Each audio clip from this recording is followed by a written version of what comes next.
A fachada sul do Santuário Nacional é como um livro aberto que nos revela a ação de Deus em favor de todos nós. No coração do Santuário Nacional, cada imagem conta uma história. No Jornada Bíblica de hoje, vamos falar de um mosaico que nos apresenta um dos maiores gestos de amor do Evangelho, o bom samaritano. Vamos mergulhar nessa cena que revela o rosto de compaixão e de cuidado que Deus tem para com cada um de nós. Porque aqui, neste espaço sagrado, a arte também nos evangeliza. Essa é uma caminhada de fé e vida. É sobre nossa história, esta é a nossa jornada bíblica. No corredor interno da Basílica de Aparecida, entre as cenas do Antigo e do Novo Testamento, encontramos um mosaico que fala diretamente ao coração. A parábola do bom samaritano. Um homem ferido, deixado à beira do caminho, e alguém que não apenas vê, mas se comove. O samaritano, figura desprezada por muitos, é aquele que interrompe o próprio trajeto para cuidar do outro. E no mosaico, é o próprio Cristo quem assume esse papel. Ele se aproxima, derrama óleo e vinho sobre as feridas, cuida com ternura, assim como nos ensina a fé cristã: quem ama, cuida, quem acolhe, revela Deus.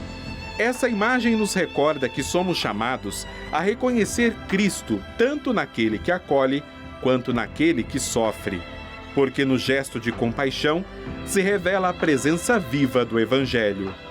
O mosaico do bom samaritano não é apenas uma arte sacra, é um convite, um lembrete de que, ao estender a mão ao próximo, estamos nos aproximando do próprio Cristo.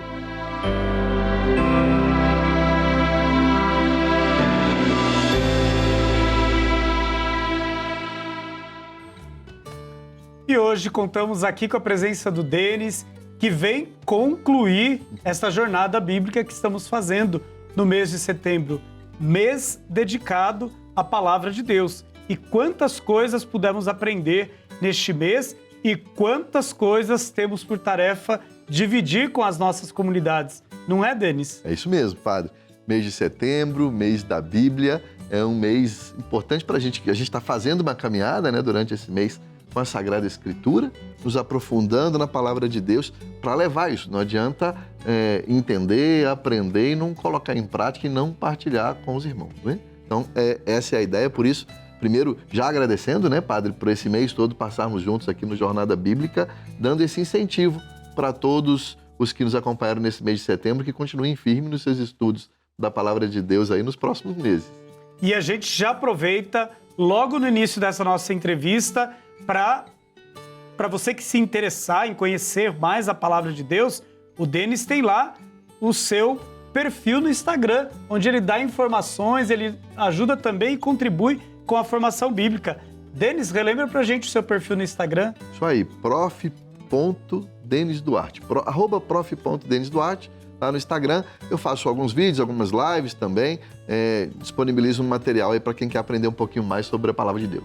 Olha, você não vai conhecer a Palavra de Deus se não quiser, porque nós temos aí sempre conteúdos bons, pessoas boas que se dedicam ao estudo das Sagradas Escrituras e nos ajudam a entender melhor todos os mistérios que existem também nessa palavra, neste rico tesouro que Deus nos oferece.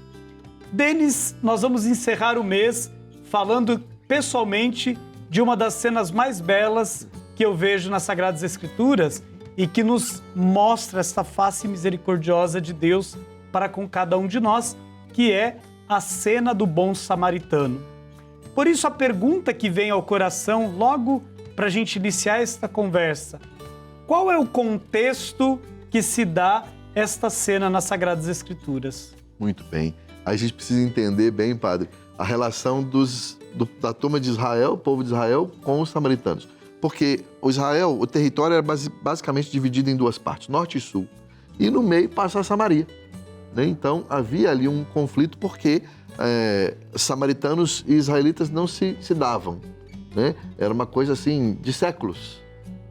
E aí acontece essa passagem, esse texto, em que dentro do território de Israel, de Jerusalém para Jericó, acontece essa passagem. Há um homem que foi assaltado e que se machucou, ficou muito machucado por conta desse assalto, né? Sofreu uma agressão, estava lá caído. E 2 personagens de Israel, que provavelmente estavam saindo do templo, estavam terminando o trabalho deles no templo, ou seja, eram homens de oração, de vida religiosa, como o sacerdote e o levita, que tinham suas funções no templo, estavam indo para casa, descendo para Jericó, viram aquele homem caído e ensanguentado e não o ajudaram. Provavelmente porque não queriam ter contato com o sangue humano, porque tinham os rituais de pureza dessa turma, que acreditava que se eles tocassem no sangue alheio, eles se tornariam impuros. Vejam, homens que acabaram o serviço da oração, estavam no serviço da oração. Por conta de um entendimento equivocado da lei, não ajudaram o próximo. Nisso passa, dentro do território de Israel, um samaritano que estava em viagem, provavelmente a trabalho. E ele, que não era um homem do templo, não era um homem de oração, ajuda o próximo, ajuda o sujeito que está caído e faz muito mais por ele. Além de ajudá-lo, coloca no seu próprio cavalo, leva para a pousada, paga mais do que o suficiente para o cuidado. O valor ali é altíssimo, o valor que ele disponibiliza para o cuidado daquele homem que ele nem conhece, né? Para começar a conversa, eu digo o seguinte: Jesus se identifica na parábola e também no mosaico, isso está bem representado, se identifica com o bom samaritano e não com aqueles homens que estavam vivendo uma vida de oração, mas que não colocaram a oração em prática no amor ao próximo. Por isso que a caridade é mais importante até do que uma vida de oração desconectada do amor ao próximo. Interessante que essa cena ela fala de amor. E como nós podemos ver este amor ao próximo refletido ali, já que será um dos mandamentos de Cristo. Ele vai resumir toda a lei no amor a Deus sobre todas as coisas, mas na maneira também que amamos o nosso próximo. Como a gente pode observar este novo mandamento, assim como celebramos, né, na ceia derradeira da Quinta-feira Santa, como podemos perceber nesta cena esta abundância do amor de Deus? Porque o amor, padre, ele não é para a Igreja Católica um amor romântico que a gente aprende lá na literatura, lá no ensino médio, né? Aquele amor que a gente fica olhando a pessoa amada de longe e fica ali com aqueles sentimentos. O amor não é um sentimento para a Igreja Católica. Na doutrina social da Igreja, nos orienta que o amor para nós é algo concreto. Inclusive lá no compêndio da doutrina, lista as pessoas que precisam do nosso amor. Aquele que sofre, aquele que tem fome, aquele que precisa que está doente, aquele que precisa de algum tipo de amparo, a viúva, o órfão. Lista essas pessoas para nós, para mostrar que o amor é concreto, porque o amor de Cristo por nós não foi poético. Ele entregou a vida dele na cruz. Por isso que, quando nós vemos essa passagem, a gente tem que pensar o seguinte: olha, eu sou católico, né? Eu sou cristão, eu vou à Basílica de Aparecida, eu rezo, eu venho aqui, Denis venho aqui sempre com a minha família. Mas eu não posso desconectar de novo, né? Desatrelar a minha vida de fé da minha vida prática de amor ao próximo, né? Senão a minha religiosidade está vazia. Pelo contrário, é a minha vida de fé que tem que me impulsionar a amar o próximo, porque nada supera o amor. A caridade vem em primeiro lugar. O que nos salva é a caridade, né? Então a gente precisa entender por que Jesus falou assim: olha, eu não me identifico com essas pessoas que estavam rezando, mas nada fizeram, mas me identifico com aquele que todo mundo reclamava dele porque ele era samaritano, mas foi ele que foi lá e fez alguma coisa. Como pensar esta cena do samaritano, Denis, nos nossos dias, né? No que essa cena nos ajuda a viver a misericórdia num mundo onde ela tanto falta? Só por Deus, viu? Com a força de Deus, porque, aí de novo, é aquilo que Jesus nos ensinou. Resumiu toda a lei. Primeiro, amar a Deus sobre todas as coisas, e este amor a Deus, essa minha relação com Deus, a minha vida de fé, a participação nos sacramentos, na paróquia, isso me dá a condição, me dá a força necessária, porque pelas minhas próprias forças eu não consigo. Mas Deus me dá a força necessária para que de fato eu ame o próximo, como é o segundo mandamento que Jesus fez dos dois um só. Isso é muito bonito. Jesus criou um mandamento com 2. Amar a Deus sobre todas as coisas e amar o próximo como a ti mesmo. Tudo é amor, mas, de novo, estão intimamente ligados, né? Só amar a Deus e só rezar? Opa, não dá. Só amar o próximo, eu não vou conseguir amar o próximo como a mim mesmo se eu não estiver ali junto com Deus no amor a Deus. Então, as duas coisas formam um mandamento só.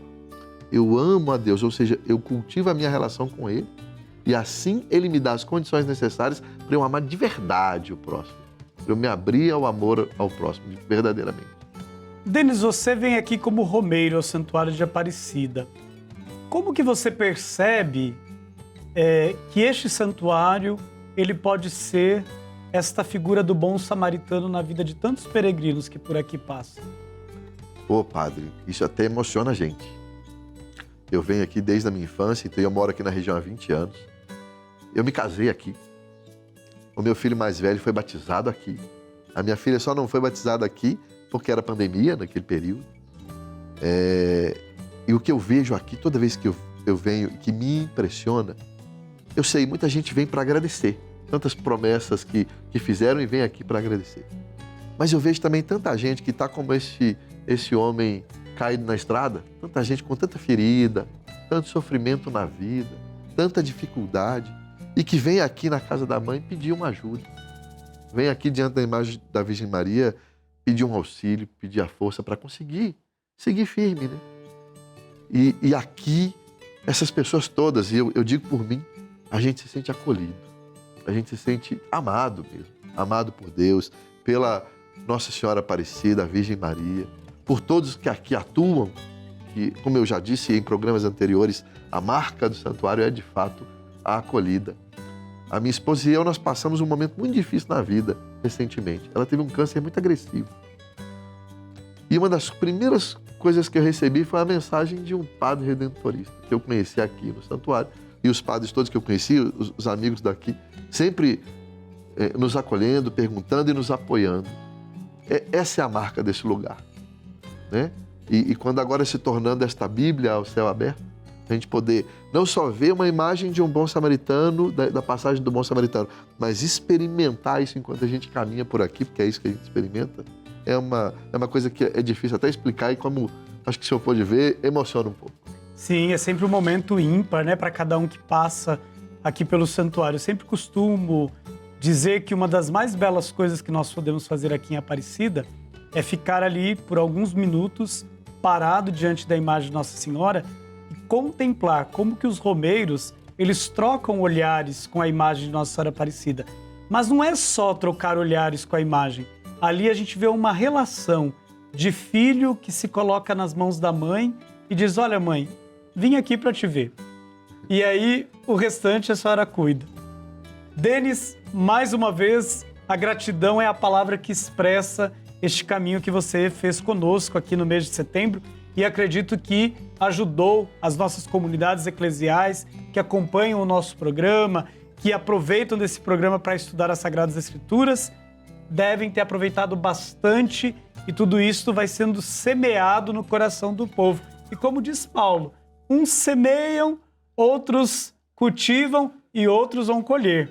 E é assim que a gente vai fazendo aqui no nosso programa. Nós vamos semeando, outros vão cultivando e regando, e nós depois temos a alegria de entrar em contato com tanta gente que fala: olha, padre, que bom, aprendi tanto com aquele convidado, com aquela entrevista, e isso tem me ajudado a viver a palavra de Deus de uma forma diferente.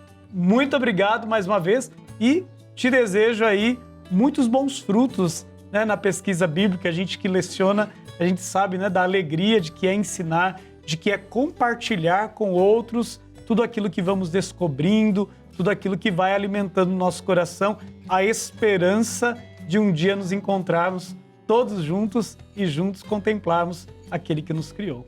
Muito obrigado, meu caro. Eu que agradeço, é sempre para mim um prazer estar aqui, é uma honra, inclusive, estar aqui sempre, né? E, de novo, agradecer, sobretudo, pela acolhida maravilhosa que vocês fazem com todo o povo de Deus, e digo, em particular, comigo e com a minha família também. Muito obrigado.